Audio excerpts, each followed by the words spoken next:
बात है, एक दिन हम सब बच्चे क्लास में बैठे होते हैं और हमारे टीचर क्लास में एंट्री करते हैं और आके बोलते हैं कि आज मैं तुम सबको एक एक्टिविटी कराऊंगा। और हम सब बहुत ज़्यादा एक्साइटेड हो जाते हैं कि कोई एक्टिविटी होगी, बहुत मज़ा आएगा। और वो बोलते हैं कि तुम सब आगे, और जैसे जैसे मैं इंस्ट्रक्शंस दूंगा बिल्कुल वैसे वैसे फॉलो करना, और मुझे उसके बाद अपनी फीलिंग्स बताना। अब वो बोलते हैं कि आंखें बंद करने के बाद इमेजिन करो कि एक बहुत बड़ा क्रिकेट स्टेडियम है और स्टेडियम खचाखच भरा हुआ है, लोग हल्ला मचा रहे हैं, शोर मचा रहे हैं, उछल रहे हैं, कूद रहे हैं, और स्टेडियम के बीचों बीच में एक स्टेज है, एक सफ़ेद कलर का स्टेज बना हुआ है बिल्कुल गोल। वहाँ पे एक आदमी खड़ा है, लोगों को शांत कराने की कोशिश कर रहा है, पर कोई शांत नहीं। एक ब्लैक कलर की मर्सिडीज एंट्री करती है और सीधा स्टेज पे चढ़ जाता है। वो आदमी बाहर निकलता है, एंकर उन्हें माइक देते हैं, वो आदमी बोलना शुरू करता है और बोलने के बाद एक ऐसी स्पीच देता है कि पूरा का पूरा स्टेडियम मंत्रमुग्ध हो जाता है, मेस्मराइज हो जाता है। वो इंसान गाड़ी में बैठते हैं और वहाँ से स्टेज से जब उतर रहे होते हैं, स्टेडियम से बाहर निकल रहे होते हैं, लोग अपनी सीटें छोड़ के ग्राउंड पे उतर जाते हैं और उनके पीछे भाग रहे होते हैं कि पता नहीं उन्होंने ऐसा क्या बोल दिया कि उन लोगों की ज़िंदगी बदल गई। वो आदमी शीशा नीचे करता है पीछे का और हाथ बाहर निकालते हुए बाहर, और रियर व्यू मिरर में उस आदमी को पीछे करता है और वो आप होते।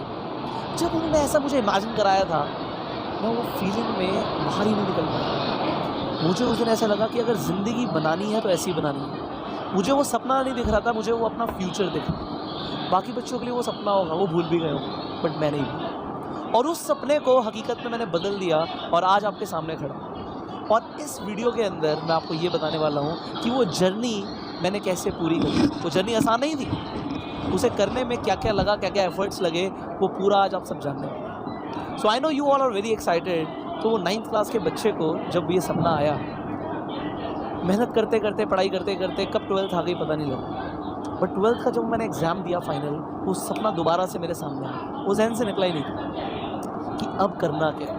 12th के बाद एक बच्चे को अपना करियर चूज़ करना होता है। मैंने इंजीनियरिंग के एंट्रेंस एग्ज़ाम दिए थे, मेडिकल के एंट्रेंस एग्ज़ाम दिए थे, बट मुझे ऐसा लगा कि मैं ना तो बहुत अच्छा इंजीनियर बन पाऊँगा, ना एक बहुत अच्छा डॉक्टर बन पाऊँगा। मेरा पैशन कहीं और है जो मुझे आइडेंटिफाई करना है। मुझे तो वो सपना जीना है अपनी ज़िंदगी में। तो उस वक्त मैंने सोचा कि मुझे कॉन्सेप्ट और बनना, और ये बात जाके मैंने अपने फादर को बताई। जब मैंने अपने फादर को ये बात बताई तो कुछ टाइम के लिए मेरे फादर नहीं रहे। हमारी बहस हो गई, झगड़ा हो गया। क्या बोला उन्होंने कि भाई तू अभी 17 साल का है, 17 साल की उम्र में क्या बिजनेस करेगा बेटा, 17 साल के बच्चे कुछ नहीं कर पाते, ऐसा उन्होंने बोला। बट मैं कुछ अलग था। मैंने उन्हें बोला कि नहीं फादर, करना तो यही है कि मुझे कुछ अपना करना है। उन्होंने बोला क्या करेगा। मैंने बोला कि पहले तो मैंने सोचा था कि मैं बच्चों को ट्यूशन पढ़ाऊँगा, बट मेरे दिमाग ने बोला कि कुछ बड़ा करते हैं, और मैंने सोचा है कि मैं अपना एक इंस्टीट्यूट खोलूँ। अब उन्होंने बोला इंस्टीट्यूट वो कैसे खोल लेगा, कैसे होगा, अभी तो तूने 12th पास भी नहीं करी, रिजल्ट भी नहीं आया और तू पढ़ाना शुरू कर देगा, क्या पढ़ाएगा। मैंने कहा पापा 9th क्लास से लेके अभी तक मैंने कम्युनिकेशन स्किल्स के ऊपर बहुत काम किया है, मास्टरी कर ली है, और वही सिखाऊंगा और वो मैं कर सकता हूँ। अब मेरे फादर को लगा कि पता नहीं मैं पागल हो गया। उन्होंने बोला बेटा चुपचाप से तू अभी इंजीनियरिंग की पढ़ाई कंप्लीट कर, उसके बाद नौकरी करनी हो तो नौकरी कर लियो, और नहीं करनी तो यूपीएससी के एग्ज़ाम्स दियो, अच्छी रैंक ले, आईएएस ऑफिसर बन जा। इससे बढ़िया फ़क्र की बात क्या हो सकती है। नौकर चाकर होंगे तेरे आगे पीछे, एक घर मिलेगा तुझे गवर्नमेंट की तरफ से, इसके साथ साथ तेरी गाड़ी के ऊपर लाल बत्ती होगी। पता नहीं उस वक्त दिमाग में क्या आया। मैंने फादर को बोला कि पापा मैंने आज तक फरारी के ऊपर लाल बत्ती नहीं दी। अब मेरे पापा ने बोले बिल्कुल पागल, जा जो करना है कर ले, ऐसे बोल दिया उन्होंने। अब उन्होंने बोल तो दिया, बट मुझे तो अपने सपने पूरे करने थे। उस टाइम पे मैंने अपने एक फ्रेंड को बोला कि भाई मुझे कोई जगह दिखाओ कि मुझे अपने इंस्टीट्यूट खोलना, और 2 दिन बाद उसने मुझे एक ऐसी ही जगह दिखाई। कभी कभी कहते हैं ना कि अगर तुम किसी चीज़ को दिल से चाहो तो पूरी कायनात उसे तुमसे मिलवाने में लग जाती है। भैया इसे आप लॉ ऑफ अट्रैक्शन को या कुछ भी कहो, मुझे एक चला चलाया इंस्टीट्यूट मिल गया, जहाँ के जो ओनर थे उन्होंने किसी भी रीज़न से वो जगह छोड़ दी थी, और वो इंस्टीट्यूट ऑलरेडी चल रहा था, पूरा फर्नीचर वहाँ पे लगा हुआ था, रिसेप्शन बना हुआ था, डेस्क लगे हुए थे। और वहाँ पे जाके मैंने फादर को दिखाया कि पापा ऐसी जगह, ही हेल्प मी, उन्होंने मेरी मदद करी वहाँ पे कि एक इंस्टीट्यूट चल तो शुरू कर ले। अब हुआ क्या कि 17 साल की उम्र में मुझसे पढ़ने कौन आएगा। मैंने ऑल दो मार्केटिंग करी, पैम्फलेट्स बंटवाए, और दूसरे दिन एक बच्चा और उसने आते एडमिशन लिया, कम्युनिकेशन स्किल्स की क्लासेस में एडमिशन ले लिया। तो एक बच्चे से 2 हुए, 2 से 4 हुए, और उन्होंने अपने फ्रेंड्स को बताना शुरू कर दिया। 2 महीने के अंदर अंदर मेरे पास 100 बच्चे हुए। अब 17 साल की उम्र में मैं 100 बच्चों को पढ़ाता हूँ, और एक बच्चे से जो पहला बच्चे ने एडमिशन ली थी उससे मुझे 1000 रुपये की फीस आई। तो ये सफ़र जो शुरू हुआ ये 1000 रुपये से शुरू हुआ, और कैसे कैसे आगे बढ़ा आपको बड़ा मज़ा आएगा, आगे मैं आपको बताता हूँ। तो 2 महीने में एक अच्छी खासी कमाई होनी शुरू हुई। बहुत प्राउड की बात होती है ये कि एक 17 साल का बच्चा अच्छा खासा पैसा कमाना शुरू कर दे, जो कि एक इंसान नौकरी के बाद भी नहीं कमाता। तो मुझे अच्छा लगा, बट हुआ क्या, मैं रुका नहीं। ऑल्दो मैं हमेशा से सोचता था कि कुछ बड़ा करना है, तो वहाँ पर भी मैंने यही सोचा कि कुछ बड़ा करना है। अब एक इंस्टीट्यूट के बाद मैंने सोचा कि यहाँ पे सिर्फ कम्युनिकेशन स्किल्स की क्लासेस हो रही हैं, सो क्यों ना यहाँ पे और सब्जेक्ट्स की भी ट्रेनिंग कराई जाए। तो जो एक्सपर्ट्स थे अलग अलग सब्जेक्ट्स के अंदर, मैंने उन्हें अपने इंस्टीट्यूट में बुलाया और बोला कि यहाँ पे बच्चे मैं दूंगा, आप उन्हें पढ़ाओ और हम 60-40 के रेशियो पे काम करें। तो मेरे इंस्टीट्यूट में कई सारे बच्चे हो गए, कई सारे टीचर्स हो गए और अलग अलग सब्जेक्ट्स की ट्रेनिंग शुरू हो गई। फिर हमने उनकी इंस्टीट्यूट्स की ब्रांचेस खोली। अब मेरे पास 4 इंस्टीट्यूट हो गए सिर्फ 18 साल की उम्र में। बट फिर दिमाग में आया कि यार ये बिज़नेस तो अच्छा चल रहा है। वहाँ पे मैंने एक चीज़ सीखी कि आप काम नहीं भी कर रहे तब भी आप पैसे कमा रहे हो, क्योंकि टीचर्स काम कर रहे हैं। तो मुझे बिज़नेस का वहाँ पे भी समझ आया कि आप बिज़नेस को इसी तरीके से आप और ग्रो कर सकते हैं। बट वहाँ पे एक चीज़ मिसिंग थी। मैंने देखा कि मैंने जो चीज़ 4 साल सीखी और एक इंस्टीट्यूट शुरू किया उसी चीज़ को सिखाते हुए। तो पहले मैंने सीखा था, फर्स्ट आई लर्न, पहले मैंने सीखा and then I started earning, फिर मैंने कमाना शुरू किया। और आज भी मुझे ऐसा लगा कि वही मेरा पैशन है, तो उसे क्यों ना मैं और ज़्यादा अच्छे लेवल पे करूँ। मैंने कुछ स्कूल्स में अप्रोच किया कि मैं वहाँ पे आके वर्कशॉप कंडक्ट करूँगा कम्युनिकेशन स्किल्स के ऊपर, लीडरशिप के ऊपर, पर्सनालिटी डेवलपमेंट के ऊपर। बट 18 साल की उम्र के बच्चे को कौन स्कूल में बुलाएगा कि तुम आके सिखाओ, और बिल्कुल वही।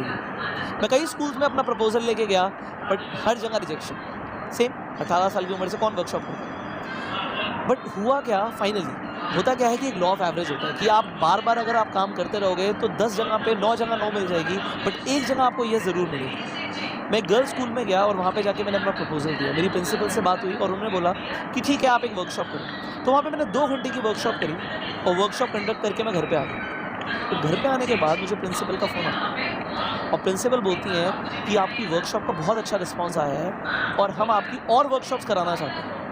फिर उन्होंने मुझे जब खुद बुलाया, वहाँ पे वर्कशॉप्स हुई, फिर और स्कूल्स में मुझे बुलाना शुरू हो गया। पहले मैं खुद अप्रोच करता था, फिर और स्कूल में उन्होंने मुझे इनवाइट किया। फिर मैं कॉलेजेस में गया और कॉलेजेस के बाद मैं कॉर्पोरेट्स के अंदर ट्रेनिंग करना मैंने शुरू किया। अब ट्रेनिंग्स अच्छी चल रही थी, बहुत मज़ा आता था मुझे। बट होता क्या है कि रोज़ ट्रेनिंग्स नहीं होती। सो वहाँ पे एक स्ट्रीमलाइन इनकम नहीं थी कि वो रेगुलर इनकम बनी हुई है कि आप वर्कशॉप कर रहे हो, आप सिर्फ तभी पैसे कमा रहे हो, वर्कशॉप नहीं हो रही तो नहीं हो रहा। और जो मेरे इंस्टीट्यूट से इनकम आ रही है वो उतनी नहीं आ रही कि मेरे सपने पूरे हो जाए। सो मुझे ये था कि कुछ और शुरू किया जाए, कुछ और शुरू किया जाए। ये क्यूरोसिटी हमेशा से थी कि कुछ बड़ा करना है, बड़ा करना है। सो मैंने वहाँ पे जितनी भी चीज़ें मुझे आती थी, जो मैंने सीखी थी, उनसे कॉम्प्रहेंसिव ट्रेनिंग कोर्स इन्वेंट किया और मैंने जो प्रोडक्ट बनाया उसकी एडवाइस लेने के लिए मैं अपने दोस्त के पास गया। अब जो मेरा दोस्त था वो मार्केटिंग एंड सेल्स के अंदर था and because he was into marketing and sales, मैंने उनसे एक एडवाइस लेना चाहा। एडवाइस उन्होंने दी और बिल्कुल जेन्युइन, जो उसके अंदर ड्रॉबैक्स थे उन्होंने बताया कि भाई यहाँ पे रिपीट इनकम नहीं आएगी क्योंकि रिपीट ऑर्डर्स नहीं आएंगे, और बहुत सारी जो कमियाँ थी उन्होंने बता दी। उसके बाद क्योंकि मैं उनके घर पे ही गया था तो उनके कुछ डिस्ट्रीब्यूटर्स आए हुए थे। ही वॉज इनटू नेटवर्क मार्केटिंग और नेटवर्क मार्केटिंग में लोगों के डिस्ट्रीब्यूटर्स होते हैं और सब मुझसे एज में बड़े थे। तब मैं शायद 20 साल का रहा हूँगा। तो 20 साल का बच्चा उनके सामने बैठा हुआ है और वहाँ पे सारे बड़े बड़े लोग बैठे हैं और वो मुझे बोलते हैं कि पुष्कर, तुम्हारी ट्रेनिंग के बारे में बहुत सुना है कि तुम अलग अलग जगह जाके ट्रेनिंग देते हो, क्यों ना तुम यहाँ पे भी मेरे लोगों को, डिस्ट्रीब्यूटर्स को ट्रेनिंग दो। तो मैंने बोला बिल्कुल जी, दे सकते हैं। अब मैंने वहाँ पे ट्रेनिंग दी, सिर्फ 20 मिनट की ट्रेनिंग नहीं होगी वो, तो उस 20 मिनट के बाद वहाँ पे जितने भी लोग बैठे थे उन्होंने मुझे इतना अप्रिशिएट किया कि जैसे ऐसी ट्रेनिंग उन्होंने पहले कभी ली नहीं थी और मुझे बड़ा अच्छा लगा। देखो, कोई भी आपको अप्रिशिएट करता है आपको अच्छा लगता है। तो जो मेरे फ्रेंड थे उन्होंने बोला, भाई तेरा पैशन है पब्लिक स्पीकिंग और तू बोल रहा है कि तेरे को वर्कशॉप कभी कभी करने को मिलती है, रोज़ वर्कशॉप्स नहीं होती, तो क्यों ना तू मार्केटिंग के अंदर आ जा और मार्केटिंग के अंदर आने के बाद यहाँ पे तू अपने डिस्ट्रीब्यूटर्स बना, उन्हें ट्रेन कर, उन्हें रेगुलर मेंटोरशिप दे। वहाँ पे तेरी रेगुलर पब्लिक स्पीकिंग होगी और जैसे जैसे तेरी टीम साइज़ बढ़ेगी वैसे वैसे तू लगातार अपना काम करता ही और रोज़ ट्रेनिंग देता रहिए। अब तू काम नहीं भी करेगा तब भी पैसे कमाएगा, क्योंकि अगर तेरे डिस्ट्रीब्यूटर्स काम करेंगे तो तुझे पैसे भी इनकम आएगी। और मुझे वहाँ पे एक बड़ी अपॉर्चुनिटी दिखी, मुझे लगा कि इस काम को करना चाहिए। सो आई केम इनटू नेटवर्क मार्केटिंग और उसमें मैंने अपना एक नया करियर शुरू किया। अब था क्या, मुझे अंदर से ऐसा था कि मैंने पहले बहुत काम किया हुआ है, तो यहाँ पे आती मैं कामयाब हो जाऊँ। पहले महीने कोई डिस्ट्रीब्यूटर नहीं, दूसरे महीने कोई खास इनकम नहीं आई, कोई डिस्ट्रीब्यूटर नहीं, तीसरे महीने भी ये हुआ कि कोई डिस्ट्रीब्यूटर नहीं, कोई इनकम नहीं। अब 3 महीने 90 दिन बहुत बड़ा टाइम होता है। 90 दिन तक मैंने अपने मोटिवेशन को सस्टेन किया। फिर मुझे ऐसा लगा कि ये जो बिज़नेस है मेरे लिए नहीं है, जो फील्ड है, ये प्रोफेशन है, मेरे लिए नहीं है, मैं नहीं करूँगा। एंड मैंने उस फील्ड को, उस प्रोफेशन को छोड़ने का डिसीजन ले लिया कि ये मार्केटिंग वाला बिज़नेस मेरे से नहीं है। उस वक्त मैंने अपने कोच को फ़ोन किया, जिन कोच को मैंने फ़ोन किया और मैंने बोला जी मैं इस प्रोफेशन को छोड़ रहा हूँ, आप मुझे बताओ कि मुझे क्या करना चाहिए। तो उन्होंने बोला तू भाई किस लिए छोड़ रहा है, कि फेल हो गया इसलिए।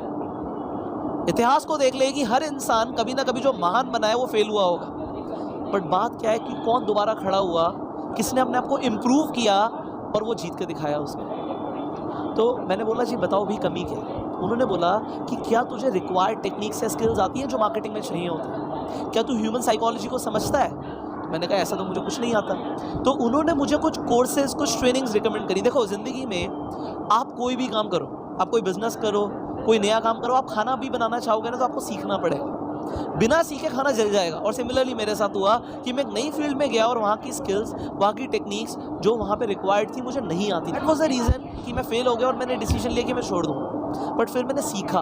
द इम्पॉर्टेंट थिंग इज़ कि मैंने सीखा, और सीखने के बाद जब मैंने दोबारा काम करना शुरू किया उस बिज़नेस से जिसे मैं छोड़ रहा था, वहाँ से मेरी लाखों में इनकम शुरू हुई। अब वो लाखों में जब इनकम शुरू हुई, कुछ ही टाइम के अंदर मैं उस कंपनी के अंदर एक टॉप अर्नर बन गया। अब जो मैंने पैसे कमाए वहाँ तक मैं रुका नहीं, उन पैसों को मैंने इन्वेस्ट करना शुरू किया। ऐसे यहाँ पे एक मैं आपको साइकिल बता रहा हूँ, you need to understand a cycle. अगर आपको ज़िंदगी में बहुत बड़ा आदमी बनना है या फाइनेंशियली फ्री होना है, आपको बहुत पैसा कमाना है, तो सबसे पहले आपको खुद काम करना पड़ता है। काम करने के बाद आप सेल्फ एम्प्लॉयड बन सकते हो, आप कुछ लोगों के साथ टीम डेवलप करते हो, फिर आप एक बड़ी टीम डेवलप करते हो जिसे हम एक बिजनेस बोलते हैं। और बिजनेस से जब हम पैसा कमाते हैं तब हमें इन्वेस्टमेंट्स करनी होती है। अब मैंने कुछ कंपनीज़ के अंदर इन्वेस्ट किया, और इन्वेस्ट करने के बाद क्या हुआ कि मेरी और भी कंपनीज ग्रो करने लग गई। तो फाइनली अगर आज मैं अपनी प्रेजेंट सिचुएशन की बात करूं तो जो मेरी सारी कंपनीज का क्यूमुलेटिव टर्नओवर है वो 10 करोड़ रुपए से ज़्यादा साल का। और बड़ी बात ये नहीं कि 10 करोड़ रुपए साल का टर्नओवर है, ये 100 करोड़ भी होगा, 1000 करोड़ भी होगा। बात ये है कि मैं कभी रुका नहीं। सी जिंदगी में एक टाइम पे जब मैंने सोचा था कि एक फील्ड में मैं कुछ नहीं कर सकता, मैं हार मान चुका था कि ये नहीं होगा मुझसे। हो सकता है आज आप किसी एंट्रेंस एग्जाम के लिए प्रिपेयर कर रहे हो और आपने हार मान ली कि ये मेरे से नहीं हो पाएगा, मेरे बस का नहीं है। उस टाइम पे जैसे मेरे कोच ने मुझे बोला, अपने आप से पूछो कहीं तुम वो स्किल्स, वो नॉलेज, वो इन्फॉर्मेशन तो लैक नहीं कर रहे जिसकी वजह से तुम कामयाब नहीं हो रहे। और दूसरी चीज, जिंदगी में कभी रुकना नहीं है, कभी हार नहीं माननी। लगेगा कि नहीं हो पा रहा, नहीं हो सकता, बट हार नहीं माननी, दोबारा खड़े होना है और करके दिखाना है। With this, I'll end up this Josh talk, and thank you so very much, and I'll see you all. You go self-made.